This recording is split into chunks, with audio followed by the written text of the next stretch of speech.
ሰላም ጤና ይስጥልን ክብራትና ክብራን የቤንጃ ቲዩብ ቤተሰቦች እንደምን አላችሁ? በያላችሁበት ሁላችሁም ሰላም ሁኑ። ዴ በራች ዴ ጠፋች እንደሚባለው እንበራለን እንጠፋለን። እንግዲህ ዛሬም ከቻፕ ስቶሪ ጋር ተመልሰን መተናል።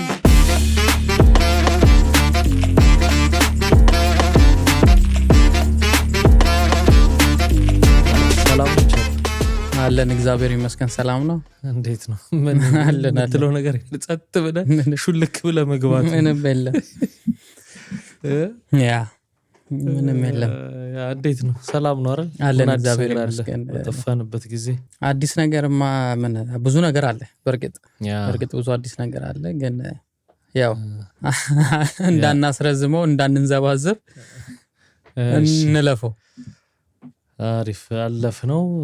ሁላችሁም ለዚህ ቻናል አዲስ ሆናችሁ ካላችሁ ቻናሉን ሰብስክራይብ አድርጉና ቤተሰባችን ሁኑ። ላይክ ደግሞ ስለሚረሳ ወደ ታሪካችን እስከምናልፍ ድረስ እናንተ ላይክ አድርጋችሁ ቆዩን፣ እንመለሳለን። ኦኬ ዛሬም እንግዲህ 4-5 የሚሆኑ ታሪኮች ይዘናል። የመጀመሪያው ታሪክ ወደ አውስትራሊያ ነው የሚወስደን። ኦኬ አውስትራሊያ አንድ ትምህርት ቤት ውስጥ ትንሽ አስገራሚ ነገር ተፈጥሯል።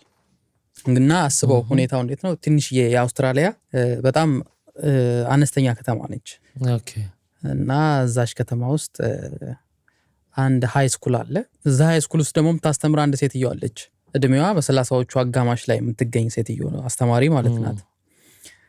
እና መጀመሪያ ላይ ያው ስታያት እንደ ኖርማል አስተማሪ ናት። ስታስተምር የነበረውም እንደ ኖርማል ነው። ትገባለች፣ ታስተምረውን ሳብጀክት አስተምራ ጨርሳ ክላስ ወርክም ከሆነ ሆም ወርክም ሰጥታ ምን ብላ ትወጣለች። በቃ እንደዚህ ነበረ ለረጅም ጊዜ የነበረው። እና የሆነ ጊዜ ላይ ግን ክፍል ውስጥ ገብታ ተማሪዎቹ ሚስስ ፑር ብለው እንዲጠሯት ትጠይቃቸዋለች ማለት ነው። እንዴት በአማርኛ ስታመጣው እንደ ውርዬ ይበሉኝ አይነት ነገር ማለት ነው። ይሄ ድመቶቹ እንትን የሚሉት እንቅልፋቸው ሲመጣ ኩር የሚለው አዎ፣ በእንግሊዘኛው ፑር PURR ነው የሚባለው። እና እኔ እኮ ስፔሊንጉን እኔ ፑር የተማርኩት ደሃ የሚለው ነው።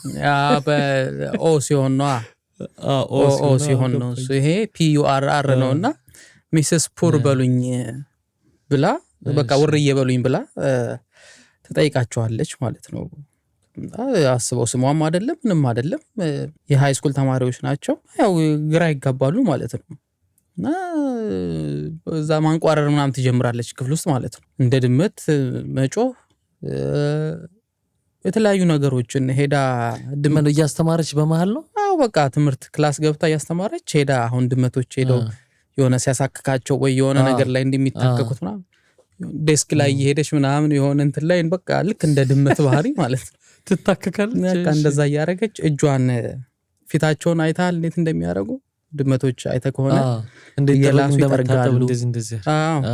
እንደዛ ምናምን ማድረግ ትጀምራለች። እና እንዳለ እዛ ጋር ደግሞ ያሉት ሃይ ስኩል ተማሪዎች ናቸው። ግራ ይጋባሉ ማለት ነው በቃ። እሺ።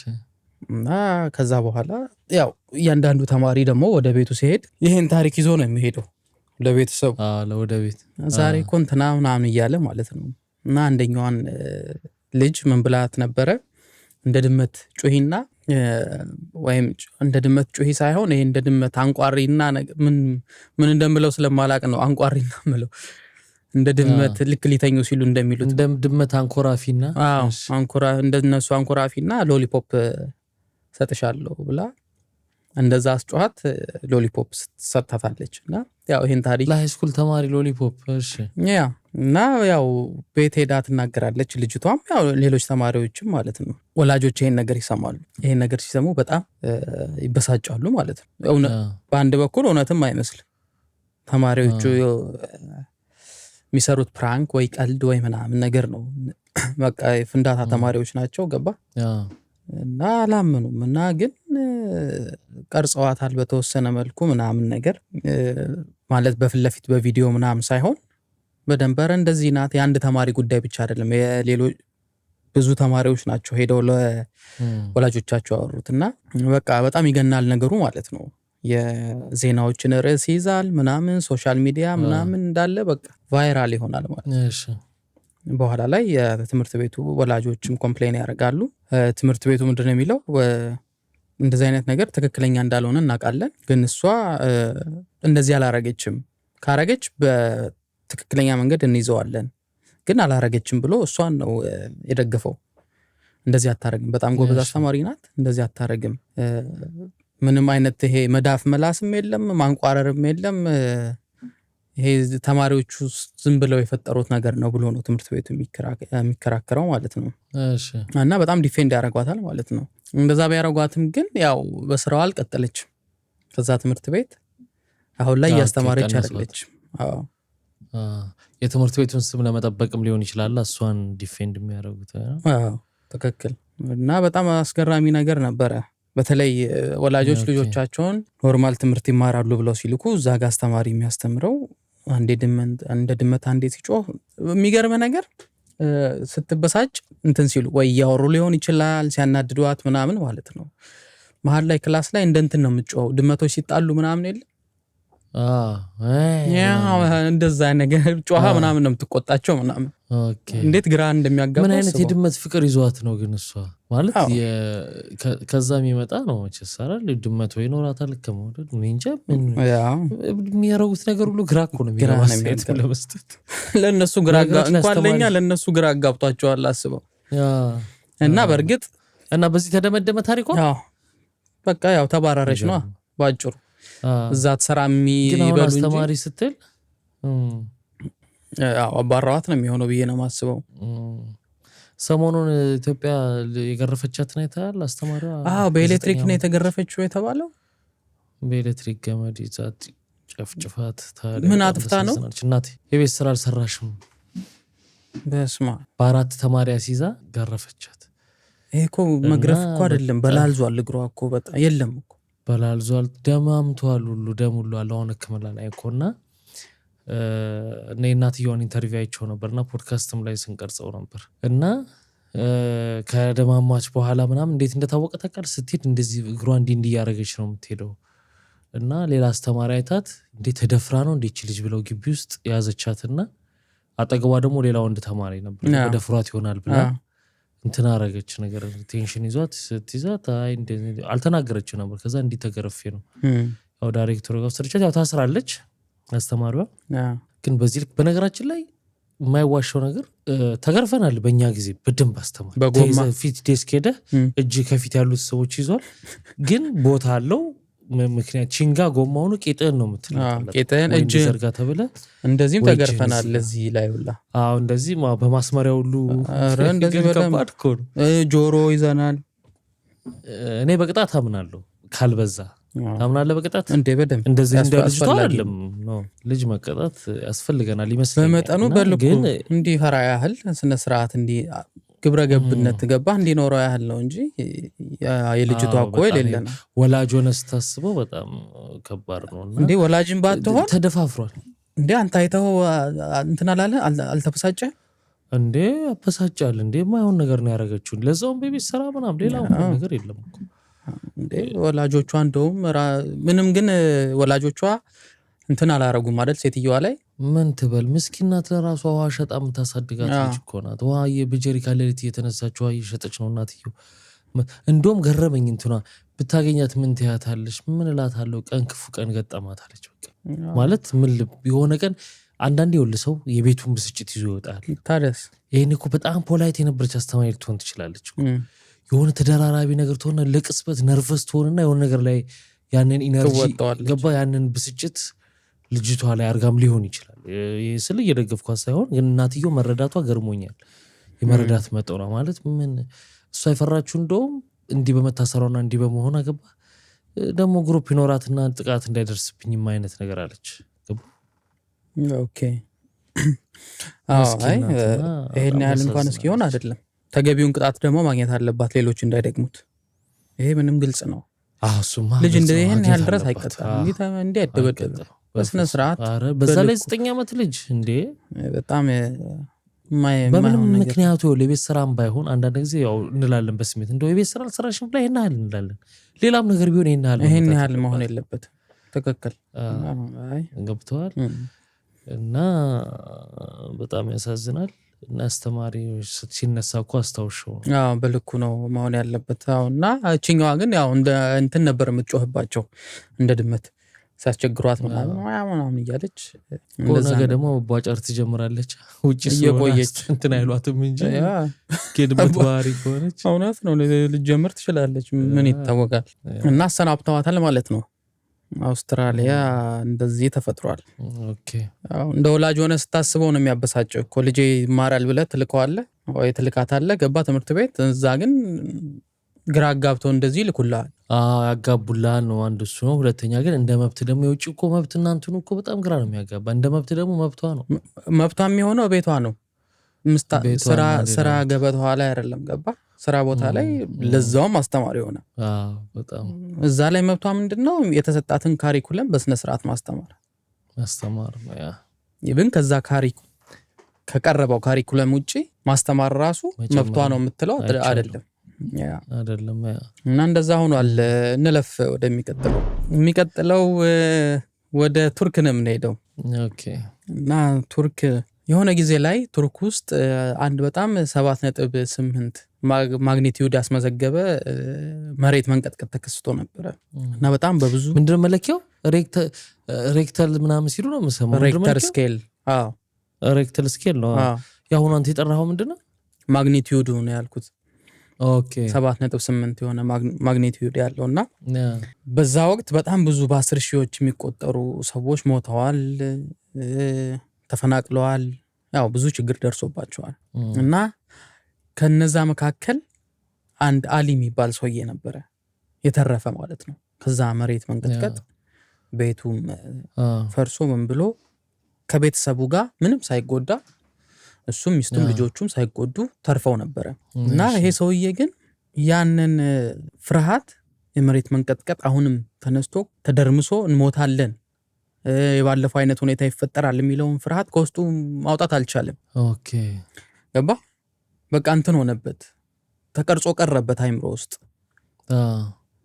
እና መጨረሻ ላይ አስቦ የመጣለት መፍትሄ ምንድነው ለዚህ ጉዳይ? በቃ ከተማን እና ማንኛውም ህንፃን ነገር ሰው ሰራሽ ነገሮችን ጥሎ ወደ ጫካ መግባት እና ጫካ ውስጥ መኖር ብሎ ነው ያሰበው። እንደዛ ያስብና ያው ይወጣል ማለት ነው። ከተማውን ጥሎ ይሄዳል። ከተማውን ጥሎ ሄዶ ጫካ ውስጥ የሆነ ዋሻ ያገኛል። እዛ ዋሻ ውስጥ መኖር ይጀምራል ማለት ነው ከከተማ ርቆ። እና ይሄን ያገኘውን ዋሻ በቃ እንደ ቤቴ ነው ብሎ በስነ ስርዓት ትክክለኛ ኑሮን እዛ ያደርጋል ማለት ነው። ሙሉ ለሙሉ ጥሎ ሄዶ ቤተሰቡን አብረው ከሱ ጋር እንዲመጡ ለማሳመን በተለያየ መንገድ ይሞክራል። እነሱ ግን ነው ያሉት አብረው ከሱ ጋር ለመኖር ማለት ነው። ቤታቸውን ጥለው እዛ ለመሄድ እምቢ ይሉታል። ሚስቱም እምቢ ትለዋለች፣ ልጆቹም እምቢ ይላሉ። በቃ እምቢ ሲሉ በቃ እኔ ተውት እናንተ። እንግዲህ ፍርሃቱ ምን ያህል እንደባሰበት አስበው። ሚስቱንና ልጆቹን ትቶ እስኪሄድ ቤተሰቡን ጥሎ እስኪሄድ ድረስ ነውና እዛ አሁን 2 ዓመት በላይ ሆኖታል እየኖረ። ጫካ ውስጥ ዋሻ አግኝቷል። እዛች ዋሻ ውስጥ እየኖረ ዞሮ እኮ ይደረመስ የለ እንዲዋሻ ሰው ሰራሽ ነገር ነው ይሄ፣ ተፈጥሯዊ ነገር ነው ይሄ ነው። እንደ አለት ስለሆነ እሱ በወርቡሮት ሳይሆን ኦልሬዲ በተፈጥሮ የነበረ ዋሻ ነው። ገባኛ። እና ስለዚህ ይሄ ምንም አይሆንም ብሎ ነው የሚለው። አለት ስለሆነ አይምሮ ውስጥ ይሰራ በቃ አለት ስለሆነ ምንም አይሆንም እዛ ብሎ ነው እየኖረ። እና ላይፉ ያው ከተማ እየተመላለሰ ምንም መመላለስ የለም። ያው ፍራሽ ይዟል፣ የሚለበስ ይዟል። አለ አይደለ በጣም መሰረታዊ የሚባሉ ነገሮች እሳት ምናምን። ስራ ምናምን የለም። በቃ እዚህ ሰላም አግኝቻለሁ ነው እንግዲህ። ያው ቤተሰቡ መቼም በተወሰነ ጊዜ እየሄደ ወይ እየመጡ አድኖ ነው የሚበላው እንትን ያደርጉለታል። አድኖ ምግብ። ያ ቻሌንጁ ምን መሰለ፣ እዛ ሲኖር ዋሻዎቹ ምን በማታ ላይ ይሞቃሉ፣ ቀን ይቀዘቅዛሉ። ለሙቀቱ አሪፍ ቅዝቃዜን የምታገኝበት ቦታ ነው። ብርድ ሲሆን ደግሞ ሙቀትን የምታገኝበት ቦታ ነው። ይሄ ደግሞ የተለያዩ እንስሶችን ይስባል። እባቦችን፣ ትናንሽ እንደዚህ የሆኑ እንትኖችን ምናምን ይስባል። ገባ የዱር አውሬዎችን። እና ስለዚህ ሁልጊዜ ከነሱ ጋር እንትን እያልክ ልትኖር ነው ማለት ነው። የሆነ ነገር ገንብቶ እየዘጋ ምናምን ካላረገ አስቸጋሪ ነው። ምክንያቱም ያው አራዊቱ ግን 2 ዓመት ኦሬዲ 2 ዓመት እንዴ ቀልድ ነው። 2 ዓመት ሆኖታልና እሱ እንኳን ከተማ ቢመለስ ይረበሻል። የዛች ከተማ አስተዳደር እንደውም በጣም ለየት ያለ ኬስ ስለሆነ ማለት ነው እና ተንቀሳቃሽ ሞደርን የሆነ በኮንቴነር የሚሰራ ቤት አይፈርስብህም። ምንም ቢንቀጠቀጥም ምንም ቢልም በብረት በኮንቴነር ስለሆነ የሚፈርስ ነገር የለውም። ይሄንን እናርግልህ ዝም ብሎ እንዲላል እንጂ ምንም አይሆንም፣ የሚፈርስ ነገር የለውም። እንደዛ ብለው ጠይቀውት ነበር። እሱም ነገር አለ። አንተ አሪፍ ሲስተም ነው። ኮንቴነር ይፈርሳል።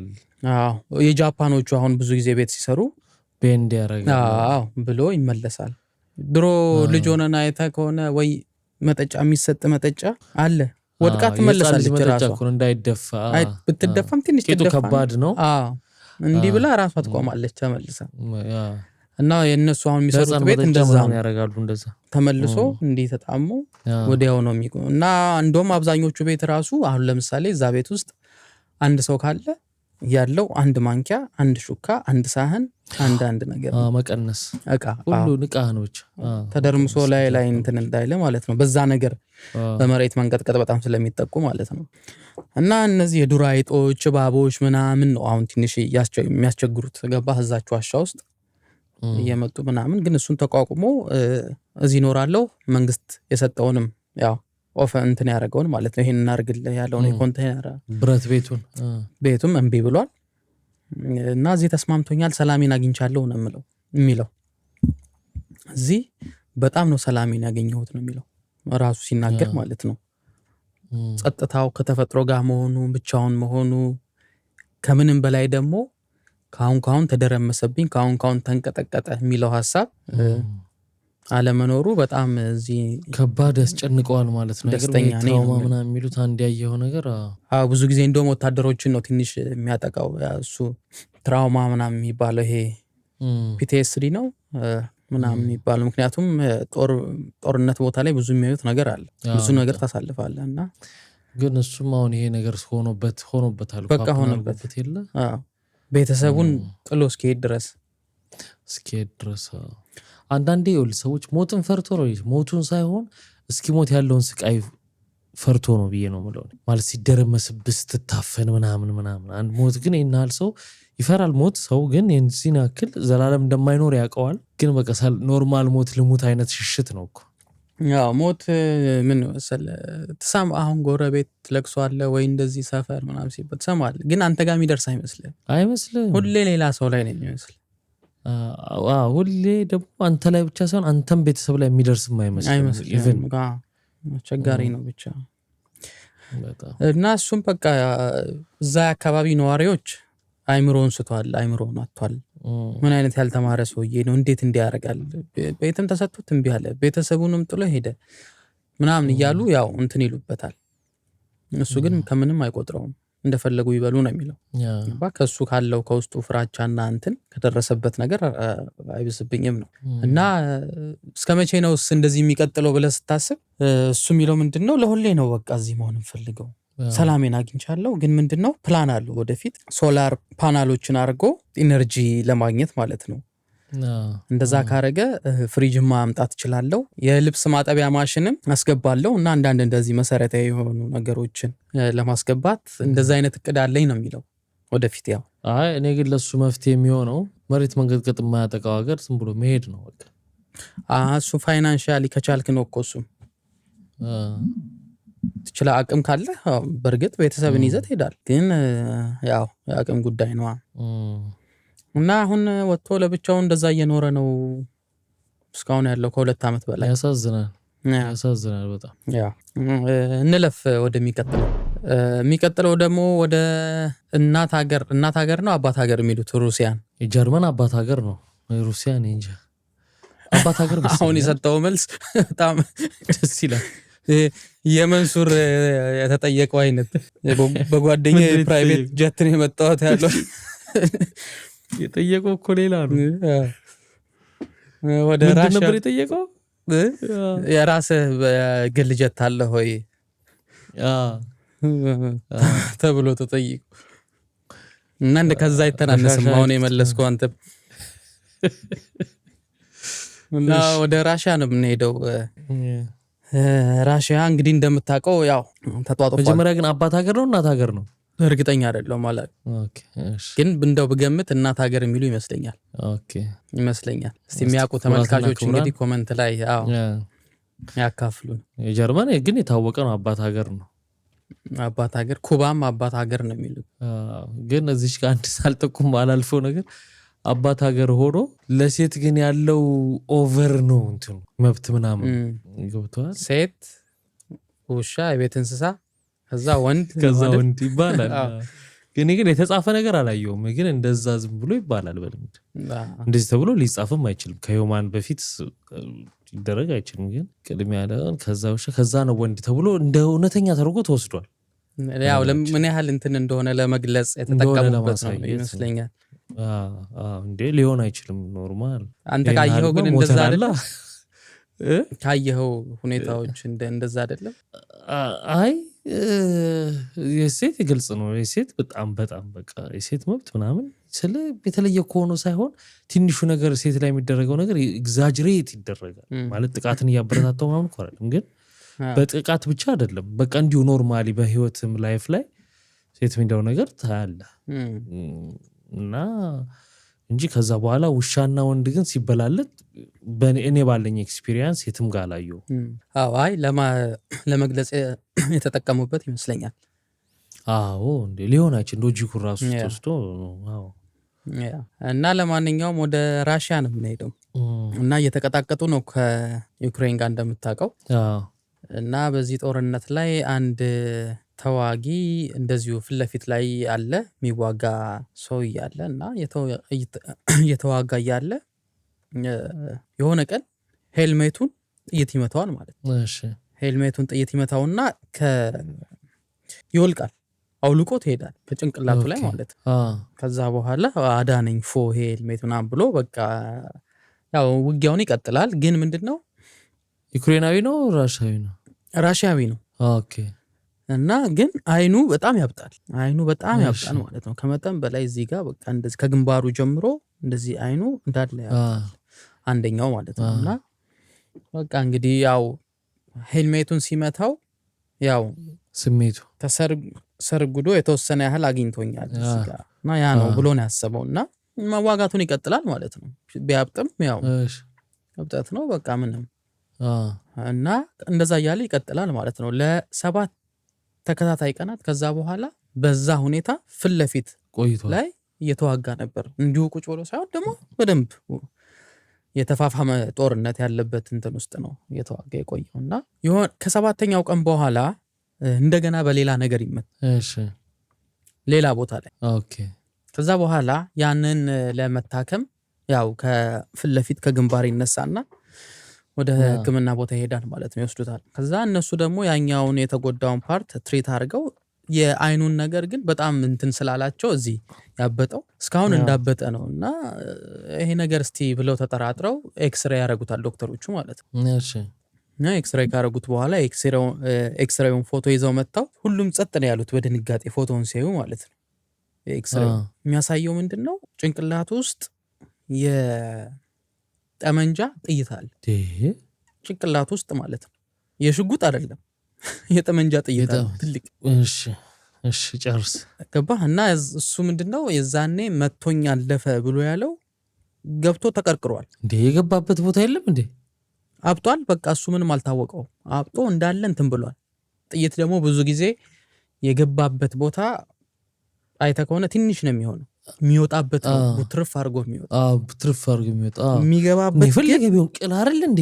የሚገባበት እንትን ነው በጣም ትንሽ ናት የሚገባበት እንትን ያው የእሱን እንትን ያህል ማለት ነው የጥይቱን ዲያሜትሩን ያህል ነው ቀዶ የሚገባው። እና እሱ ሳያውቀው 7 ቀን ሙሉ በእንደዛ ሁኔታ ሲዋጋ ነበር። አሁን ኤክስሬይ ሲደረግ ነው የጠመንጃ ጥይት አይምሮ ውስጥ እንዳለ ጭንቅላት ውስጥ እንዳለ እንትን ያሉት ማለት ነው።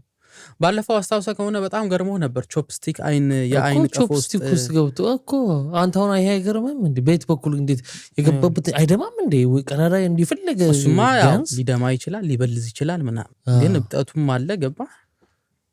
ራሽያዊ ነው ደግሞ ብዙም 2 ቮድካ ሲልበት በቃ ምንድነች እቺ ብሎ ነው እና በኋላ ያ ይታያል ማለት ነው። ያን ሁላ ጊዜ ጥይት እያለ ውስጡ እያለ ነው አይምሮ ሲዋጋ የነበረው። በኋላ ላይ በቃ ይሄ እንዳለ ይሰራጫል ፎቶ እንትኑ ማለት ነው። ዜናውም ሁሉም እንዴት እንደነበረ ምናምን። አዎ ዶክተሮቹ ይሄ እንትን ነው እስቲ ለማስገባት ሞክራለሁ። ዶክተሮቹ ያሉት ምንድነው ይሄ ተአምር ነው፣ በቃ ተአምር ነው እንጂ ሌላ ምንም ሊገልጸው ተአምር። አንደኛ ውስጥ መሆኑ፣ ከዛ ቀን በኋላ ለ7 ተከታታይ ቀናት ሲዋጋ መክረሙ፣ አለመሞቱ ሲነግሩት ነው የሚወድቀው ተዝለፍልፎ ራሱ በቃ ምንም አለመሆኑ እና በጣም አስገርሟቸው። በጣም የሚያስገርም ክስተት ሆኖ ነበረ። በጣም ማለት ነው። እውነትም ስታስበው ደግሞ ያስገርማል እንዴ! በጣም እንጂ ተአምር ነው እንጂ በቃ መጨረሻው ምን ሆነ? ያው መጨረሻውማ ይወጣለታል ምናምን። እና ከዚህ በፊት ግን ይኸውልህ ታሪክ ራሱን ይደግማል የሚባለው አንዳንዴ ምንድነው ጃኮብ ሚለር የሚባል በሲቪል ዋር የነበራቸው ጊዜ እንደዚሁ ግንባሩ ላይ ቀዳዳ የነበረበት ሰውዬ ነበረ። ለ50 ዓመታት ያህል ቀዳዳ ግንባሩ ላይ ኖሮ የሆነ ተመቶ ማለት ነው በጣም ትልቅ ያኖረ እና ይሄኛውም እንግዲህ አስብ የጠመንጃ ጥይት ያህል አይምሮ ውስጥ ኖሮ ምንም ኖርማል ሆኖ የሆነ ድንቅ መጽሐፍ ነበረ ድሮ ልጅ ሆነን ያነበብነው። ጦር በዚህ ተሰክቶ በዚህ ወጥቶበት ኖረ ምናምን የሚል ታሪኮች ነበሩ እና እሱ ነው የመሰለኝ። እና ብዙ እንትን ነው የሚያደርገው ራሱ እኮ ብዙ ጥያቄ ነው የሚፈጥርብህ። እንዴት ነው ጥይትን የሚያህል ነገር ገብቶ እንዴት አልተሰማውም እንዴት አላወቀውም ትላለህ። እሱ እሺ አይወቀው እኔ የገባበት እንዴት አይታይም ብለህ ነው አሁን እሱ ነገር አጠገቡ ያሉት ጓደኞቹ እንዴት አይተው አላወቁም። እሱስ እሺ ግን ኦኬ በመስታወት ካላየው እዚህ ጋር ምንም አልታወቀውም ተሰማው እንጂ ትላለህ። አጠገቡ የነበሩት ሰዎች ኧረ አብረው ያሉትስ እንዴት እነሱ እና በጣም ጀግና ተብሎ ወጥቶለት ተሰፋፍቶ ምናምን እንትን እየተባለ ነው እሱ አሁን ጀግና ምናምን ተብሎ በቃ እየተሞገሰ ነው ያለው። የእግዚአብሔር ስራ ነው እንጂ ይሄ በስማ ወልድ ትረፍ ያላት ነው ተጻፈም ቀኑ አልተጻፈም። ገብቷል። እና ይሄን ይመስላል ራሽያው። እንለፍ ወደሚቀጥለው። እንለፍሽ። የሚቀጥለው ደግሞ ወደ ቻይና ነው የምንሄደው። ቻይና ውስጥ አንድ ቦክሰኛ የነበረ ሰውዬ ነበር። የ30 ዓመት ሰው ነው አሁን እና ያው ከቦክስ ዓለም እንትን ብሏል ወጥቷል። እና አሁን በፊት ቦክስ ይወዳደር ነበር፣ አሁን አይወዳደርም። አሁን ያሰለጥናል አንዳንዴ በትርፍ እንትን እንደ ትርፍ ስራ ማለት ነው። እና የሆነ ቀን አይ እንትን ማለት አለብኝ እኔ ብቻዬን ደበረኝ የቤት እንስሳ ማምጣት አለብኝ ብሎ ያስባል። እሺ። እና ያሰበው ግን ሲያስብ ምንድነው ያው አብዛኛው ሰው እንደሚያስበው ድመት ውሻ ምናምን አይደለም። አይ እነዚህን አልፈልግም እስቲ ለየት ያለ ነገር ነው የምፈልገው ብሎ አስቦ የመጣለት ምንድነው ጎሽ ነው ማሳድገው እኔ በቃ እንደ ቤት እንስሳ ብሎ ጎሽ ወጥቶ ፈልጎ ጎሽ አልኩኝ እንጂ በአማርኛው ነው የራሱ ይዞ ይመጣል ማለት ነው ገዝቶ። እና የተወሰነ ወር ነው እንደ ጥጃ ብለው የጎሽ ልጅ ምንድነው የሚባለው እንደ ጥጃም ብለው ሌላ ጥያቄ ነች። እና ግልገል አይባልም። ግልገል ለበግ እና ለፍየል ነው ይመስለኛል። ኖ ለፍየል ወጠጤ ነው፣ ግልገል ለበግ ነው ይመስለኛል። ለበግ ነው። እና ብቻ ጥጃም ብለው አሁን ስለማናቅ ተመልካቾች እስቲ ይጻፉልን። እና የተወሰነች ወር የሆነች ጎሽ ትንሽ ጥጃ ነገር ይዞ ይመጣል ማለት ነው። እና ደግሞ የሚኖረው የሚገርመው የገዛው ቤት ውስጥ አይደለም፣ በኪራይ ቤት ነው የሚኖረው። እሺ። በኋላ አንድ ቀን አከራዩ ሲመጣ አፓርትመንት ነው፣ አፓርትመንት ውስጥ ጎሽ ይዞ በል ያባረዋል ማለት ነው። ከዛ በኋላ እንደገና ኦኬ ቤት ይፈልጋል፣ ተከራይቶ ይገባል። እና የሁለተኛውም አከራየው ሰውዬ እንዲሁ ያው ጊዜ ካለፈ በኋላ ያውቃል ማለት ነው። ሳይ ከጎሽ ጋር ነው የሚኖረው በሉጣ ብሎ ይባረራል። እና በዛች ጎሽ ምክንያት ቤት ማግኘት አልቻለም። ከቤት ቤት አሁንም እሱ የሚለው ምንድነው ጎሼን አልሸጥምም አልተውም እኮ ግቢ ያለው ቤት መብቱ ነው። ግቢ ካለ መሬት ያለው ቤት ካለ መሬት ላይ ማድረግ ይችላል። እሱማ መግዛትም ይችላል። አፓርታማ ላይ እንዴት ነው ይዘህ የምትገባው ጎሽ? አፓርታማ አንዳንዱ ሰው ጭንቅላቱ እዛው እነሱ ጋር ነው። እነሱ ጋር አይደለም፣ ሌላ ራሽያ ነው። ከዚህ በፊት ሰርተን ነበር ካስታወስክ። ፈረስ ሰርቆ አዎ 3ኛ ፎቅ ላይ ኮንዶሚኒየም ይዞ የገባው ሊደብቅ የሞከረው እኮ ትልቅ ፈረስ ይወጣ ደረጃ እኮ ይገርመኛል አንዳንዱ። ያ እና አልተውም ነው የሚለው ጎሽን አልተውም። ቤት እየፈለገ ነው አሁን አንዳንድ ትርፍ የሚያከራይ ሰው ካለ እንግዲህ ካለ ባለ ጎሽ አለላችሁ። በነገራችን ላይ ጎሽ ላይ ትንሽ ውዥንብር አለ በእኛ እንትን። ጎሽ እንደዚህ ያለው የሚመስለው ሰው አለ ብዙ ሰው አውራሪስ ነው እሱ አውራሪስ ነው እኮ ጎሽ ግን በሬ ነው የሚመስለው። ቀንዱ እንደዚህ ነው አይደል? ጥቅልል ያለ እና ትንሽ እንትን አለው ጋማ አለው። ጋማ ማለት እዚህ ዘርፍ አለው ፀጉሩ እዚህ ጋር ነው። ቡፋሎ የምትለው ማለት ነው። ቡፋሎ የሚባለው አይነት እንደሱ አይነት ነገር እና ሰው እያደገ ሲሄድ የጥጃው እኮ በጣም ሂውጅ ናቸው። በጣም ትልቅ ነው። በነገራችን ላይ እንትን ሞርሰሬላ የጎሽ አለ ወተታቸው ይጠጣል። ኦኬ እና ውድ ነው የሞርሰሬላቸው። አሁን ጣሊያን ነገር የጎሹ አለ ምስሉ ራሱ ላይ እና በጣም ነው የሚጣፍጠው ሞርሰሬላው። ኦኬ ለዛ ብሎ ይሁን እንደያረባው ምናልባት አላቅም። ግን ይሄ ሞርሰሬላ የሚባለው ከጎሽ የሚሰሩት በጣም ቴስቲ ናቸው። እና ያው ቤት እየፈለገ ነው እንግዲህ በጣም ነው የምወደው ምንም ማድረግ አልችልም ነው የሚለው። እና ደግሞ በጣም ብዙ ስራ ነው ያለው። እሱን እየተከታተለ ማጽዳት፣ መመገብ ብዙ ነገር ነው የሚያበላሸው ቤት ውስጥ ምናምን አፓርትመንት ውስጥ እና እየተከታተለ ሁሉ ነገር ያስተካክላል ምናምን። እንዴ ማውን ነገር ይሰባብ እንዴ እንጂ እንደ እንስሳ ልታለማምደው የምትችለው እንዴት ልበለ እንደ ውሻ እዚህ ጋር ተኛ ሽንት ሲመጣ በሰዓት ይዘው ወጥ የምታሸነው አይነት አይመስለኝም። ጎሽ እንደዛ ይሰለጥናል ብዬ ለማለት ይከብደኛል። አላቅም ሊሰለጥን ይችላል ግን ካለ ያለህን ቦታ ደግሞ ማገናዘብ ያስፈልጋል። አፓርትመንት ሲሆን ትንሽ ይከብዳል። ለደረጃውም ሊከብደው ይችላል። ሊፍትም ቢኖረው እያደገ ሲመጣ እኔ እንጃ በሬ እንዴ ኧረ የማይሆን ነገር ነው ጭራሽ። ያ እና የማይታሰበውን ምንም ቢያደርግ ምንም እኔ ያለሱ ህይወት የለኝም አይነት ነገር ነው የሚለው።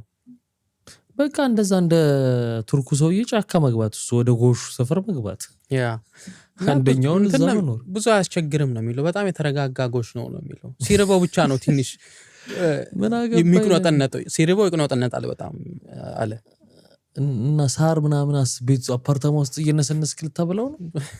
ሲርበው በጣም ነው የሚቅኖጠነጠው እንጂ ከዛ ውጪ በጣም የተረጋጋ ጎሽ ነው። እና ጽዳቱም ብሏል። ጽዳቱም ትንሽ አድካሚ ነው ብሏል። ኦኬ እና ከባድ ነው ምልክ ጎሽን ያክል ነገር አፓርታማ ውስጥ ይዘህ የማይሆን ነው።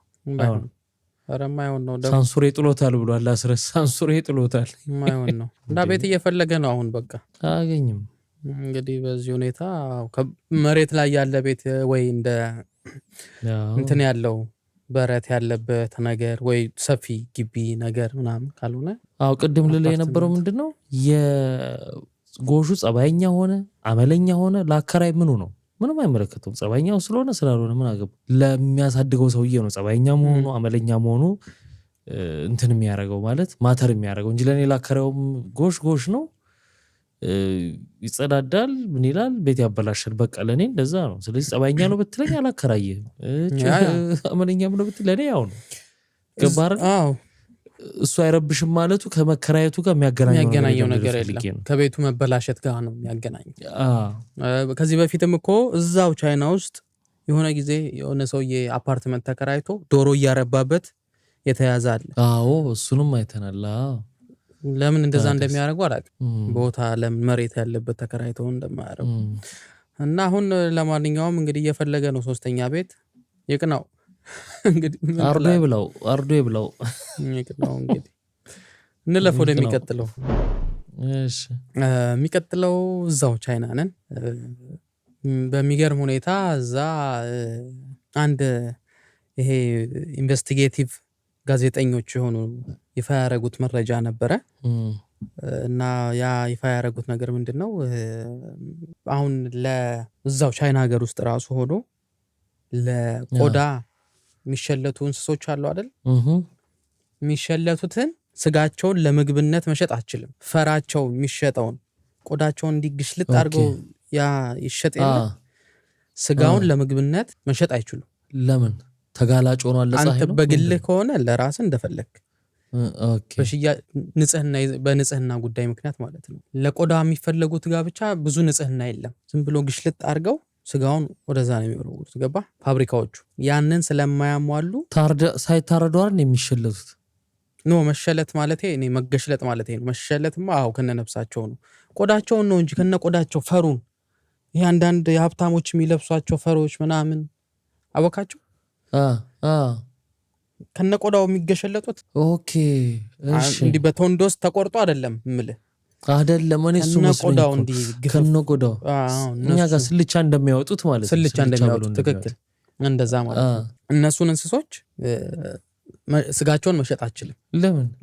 ለሰው ማለት ነው። ኦኬ ግን ለእንስሳ ምግብነት ምናምን የንጽህና ጉዳይ እነዛ ፋብሪካዎች ንጽህናቸው ስጋው እንዲሸጥ ያህል አይደለም አሰራሩ ማውለቅ ብቻ ነው እና ክልክል ነው። እሺ ለስጋ ለምግብነት ተብሎ የሚታረዱት እዚህ ያሉ ለነዛ ደግሞ ይሄ ፈራቸው ተፈልጎ የሚሸጡት ለብቻ አሉና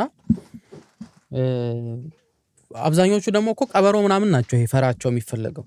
በግ ምናምን እኮ አይደለም እኮ በግ ምናምን አይደለም። አዎ ስለዚህ አይበላም ራሱ እና ለነሱ ስለሚበሉ ቀበሮና ነው እንጂ ይሄ ራኩን የሚባለው ራኩን እኔ እንጃ በአማርኛ ሸለመጥማጥ ነው የምትለው። ራኩን አወቀው ስሙ አላውቀውም በአማርኛ።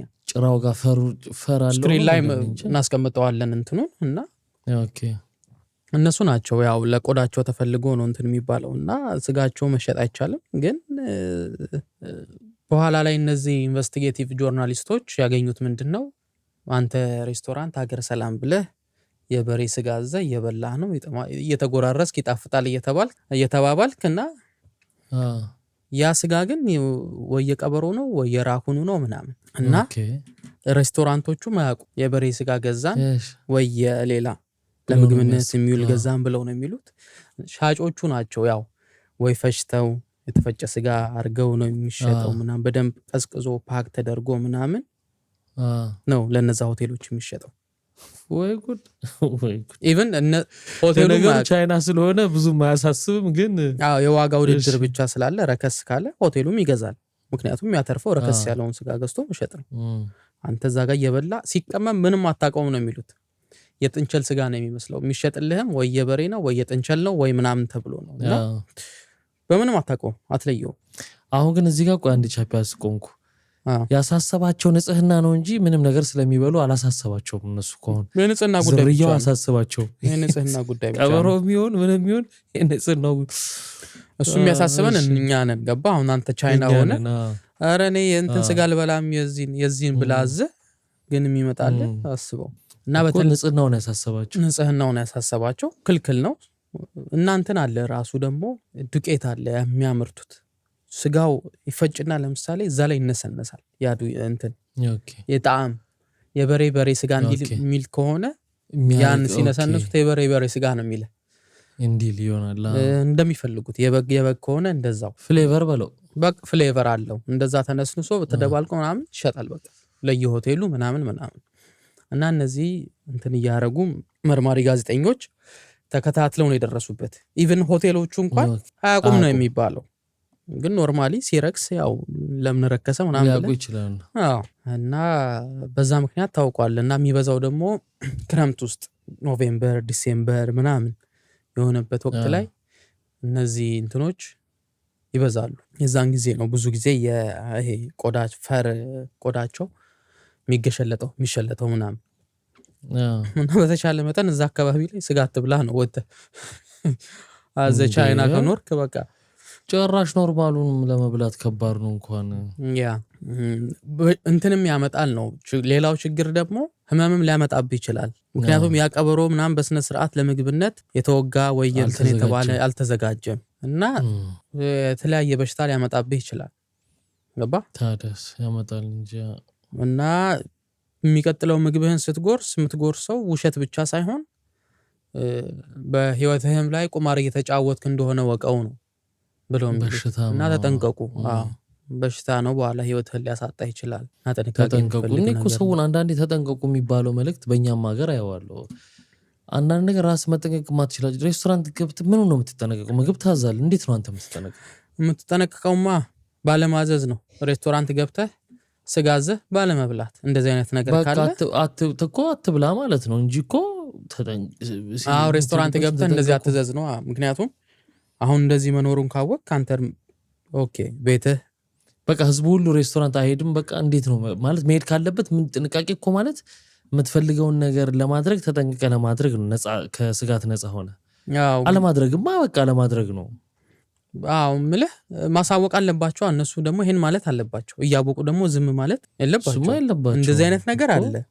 ስለዚህ ይሄን ከግምት ውስጥ አስገብተህ ነው ውጪ ስትበላ ማወቅ ያለብህ። ከባድ ነው ያ እና ይሄን ይመስላሉ። ለማንኛውም ዛሬ ይሻቸው የነበረው በጣም አሪፍ ናቸው። የሚገርም ነው። የጥይቱ በጣም ነው የገረመኝ እኔ የጥይቱ ይገርማል አይደል እንዴ? በጣም ድንቅ ነው እንጂ ተአምርም ነው እንጂ በጣም ነው። ክቡራትና ክቡራን እናንተስ የትኛው ነው እንደው የበለጠ ስሜት የሰጣችሁ ያስገረማችሁ? ኮመንት ሴክሽን ላይ አስቀምጡልን። ጨርሰናል አይደል? ጨርሰናል። በቃ እንመጣለን ምናምን የሚለውን ሳክስ ትተን በስነ ስርዓት ተሰናብተን መውጣት። ሹልክ ብለን እንደገባን ሹልክ ብለን መውጣት። ክቡራትና ክቡራን ቪዲዮን ላይክ ካላረጋችሁ ላይክ አድርጉ። አዲሶችም ካላችሁ ሰብስክራይብ አድርጉና ቤተሰባችሁን ሁኑ። እንሰናበት። አብራችሁን ስለነበራችሁ እናመሰግናለን። ቪዲዮውን ከወደዳችሁት ላይክ፣ ከደበራችሁ ደግሞ ይስተካከል የምትሉትን ኮመንት ላይ አስቀምጡልን። መልካም ጊዜ። ባይ ባይ።